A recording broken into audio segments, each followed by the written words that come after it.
Parliament పరిధిలో మీకే ఓటేయాలంటే ఎందుకు ఓటేయాలి? ఒకవేళ మీరు గెలిస్తే ఏం చేయబోతున్నారంటే ఏం చెప్తారు? జనంకు ముఖ్యంగా ఎక్కడనే కానీ విలేజ్లలోనే కానీ గ్రామాలలోనే జిల్లాలలోనే కానీ ఎక్కడనే కానీ ఆ ప్రాంత పొలిటికల్ నాయకుడు ఎమ్మెల్యే కానీ ఎంపీఏ కానీ అన్నిత్యం వాళ్ళకి అందుబాటులో ఉండాలి.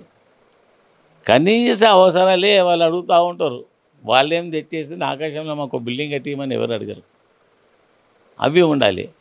ఇంకోటి ఈ ఎమ్మెల్యే ఇప్పుడు ఈ ఎంపీ ఈడ ఉంటే ఏదైనా అందుబాటులో ఉంటాడు. ఈయన మేము నమ్మకం పెడితే ఇప్పుడు కాదు ఇంకో 4 సంవత్సరాలకైనా ఖచ్చితంగా మా కనీస అవసరాలు నెరవేర్చడానికి ఈ నాయకుడు ఉంటాడు అని వాళ్ళకి నమ్మకం, ప్రగాఢమైన నమ్మకం ఏర్పడాలి.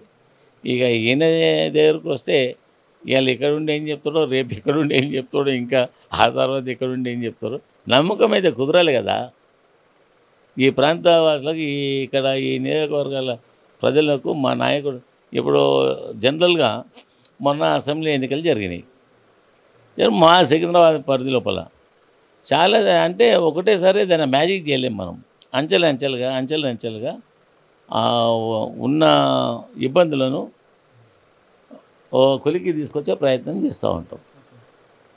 దాంట్లో అడిగారు. మళ్ళీ ఇప్పుడు మనం కొన్ని ఇంప్లిమెంట్ చేసినాం కూడా, శాంక్షన్లు అయిపోయినాయి. ప్రభుత్వం మారనే చేసినాం, మేము చేస్తున్నాయి. రోడ్సే కానీ అవే కానీ ఇప్పుడు వర్క్స్ నడుస్తున్నాయి. అంటే ఆ నమ్మకం ఉండాలి. సపోజ్ పద్మారావు ఉన్నాడు, ఎన్నికలలో అసెంబ్లీ ఎన్నికలలో వచ్చిండు, వస్తే ఇవి చెప్పిండు, ఇక నడుస్తున్నాయి. రేపు మళ్ళీ పద్మారావుని అడగడానికి పద్మారావు ఉండాలి కదా ఆడ. రేపు పద్మారావు ఎక్కడ ఉంటాడో పద్మారావుకి తెలియకుండా ఉంటే ఎవరిని అడగాలి? నేను ఏమంటున్నా, మీ అందరు కూడా ఒక్కొక్కరికి చెప్పిందే చెప్పి చేస్తుంటే కొద్దిగా ఇబ్బందికరమైన అందు గురించి నేను ఏం చేసినా అందరూ ఒకసారి చెప్పి అందరూ అడగండి, ఒకే ప్రశ్న అందరిని అడుగుంది జవాబు చెప్పేస్తా అని చెప్పిన. అయితే వాళ్ళకు ఒక కాన్ఫిడెంట్ క్రియేట్ కావాలి. ఆ కాన్ఫిడెంట్ అనేది ఇప్పుడున్న పార్లమెంట్ మెంబర్ని చూస్తూ ఉన్నారు. ఇప్పుడు కాంగ్రెస్ పార్టీ నుంచి పోటీ చేస్తున్న నాగేందర్ని కూడా చూస్తూ ఉన్నారు, పద్మారావుని కూడా చూస్తూ ఉన్నారు. రేపు అడగడానికి పద్మారావు ఇక్కడ ఉంటాడా, లేకుంటే ఇంకో దాంట్లో ఉంటాడా అని చెప్పి వాళ్ళకు ఆ అపనమ్మకం అనేది లేదు.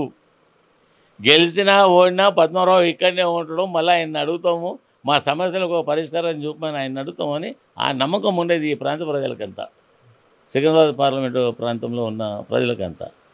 అది సడలిపోవద్దు. అది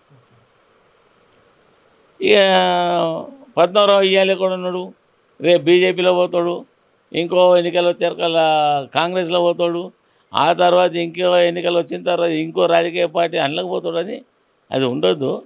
మేము ఇక మీరు అడుగుతూ ఉన్నారు, ఆయన్నే మీరు నాకు అడగకుర్రి, ఇంకో పార్లమెంట్ అభ్యర్థిగా ఉన్నారు, ఆయన గురించి అడిగితేనే బాగుంటుంది అనిపిస్తుంది. బహుశా మీరంతా వస్తారు. దానం నాగేందర్ మీ అందరికీ చెప్తా ఉన్నాం, మళ్ళీ అది తీయకండిగా ప్లీజ్, దయచేసి. 3rd ప్లేస్లో ఉంటుంది ఆయన. పోటీ అనేది మాకు కేంద్ర ప్రభుత్వానికి, ఇక్కడ రాష్ట్ర ప్రభుత్వానికి, అక్కడ కేంద్ర ప్రభుత్వం, 2 ప్రభుత్వాలను ఎదుర్కోబోతున్నాడు ఈ పద్మారావు.